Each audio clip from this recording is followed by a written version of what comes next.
This is a late 19th century walnut campaign book cabinet or bookcase. And as you can see, typically they are made to a size to be able to sit on top of a campaign chest, but you can have them on the floor or wherever. This one is unusual because it is made of walnut, and we've got figured walnut to the doors and to the sides here, just to lift it a little bit in decoration. Normally they're made of mahogany or teak, so walnut is a bit unusual. And of course, in the 19th century, this would have been the entertainment unit for anyone travelling. If you had a long ship's journey across the other side of the world to Australia, New Zealand, India, this would contain all of your books to help pass away your time on board ship. If you're over there and you're travelling around or at home, then of course you'd also have some downtime and you'd want to educate yourself by reading the popular books of the day. And as you can see, for modern use, it's very practical for display. So let's remove all of these bits and look at it a little bit closer. So this campaign bookcase has got glazed doors. And of course, for modern use, that's the most practical. Very good for keeping all of your display items dust-free. But they made different versions with different types of doors. So we've had them in the past with brass grills with pleated silk behind. We've had them open. We've had panelled doors to them. But glazed always seemed to be the most popular. What's also unusual about this one, apart from the walnut, is this hinge. We can see that we've got a piano type brass hinge which runs the full height of a bookcase. And that, of course, is for closing it just like a book, so that the two glass panels are facing each other during travel and will be protected. What's interesting about this bookcase as well is that with many of them, when the bookcase is closed for travel, you'll also have an extra lock here so that you can lock the two halves together. This one doesn't have that, and that suggests to me that it was always meant to go into a packing case, which could then be secured to stop the doors or stop the book cabinet opening, stop the doors opening. This one's never had that. So let's have a look inside and at the shelves. So as you can see, the shelves are adjustable. We've got a series of grooves going up and down.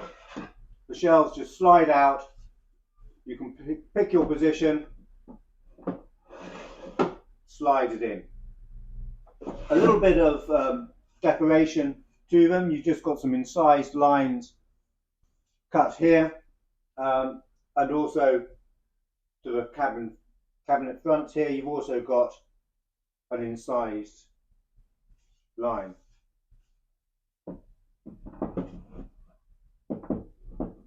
So we'll put that back in. So you'd have lots of storage space for all of your books, which would keep you well occupied during a long journey. Now at some stage, we can just see we've got a couple of marks here and here, probably little infills. And I would imagine that at some stage somebody got bored with using a key all the time to open the cabinet. People get lazy, of course, and so there was probably a brass swing hook which just went across just to lock them. And of course, if you have that there, then you can't use it for travel. You can't fold the two halves together because they won't quite meet, and the metalware will bruise the walnut. So let's have another look at a bookcase that we've shown before and we've done a video of, but just to compare it to this one so you can see another example in contrast. So here we've got a teak example from the mid to late 19th century, and we can see it's got two hinges to fold the two halves of a book cabinet rather than one long piano hinge like that. It's also got these lugs just to line up the two halves on brass fittings. And we were talking that this one would have had a packing case for sure because it doesn't have any locks to the outside. We can see on this one we've got the teeth of a lock here and we've got the lock here so that you can secure it when it's folded. So to the inside. Oh, and of course this one isn't glazed, we've got panelled doors. We also have adjustable shelves.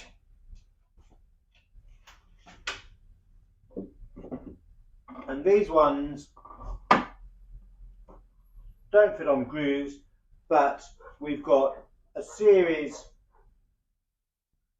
of cuts into bars set to the front and back that you can put this wedge into, one on either side, and that will support your shelf. You can see the shelves are cut to fit to either side of these bars with the wedges cut in.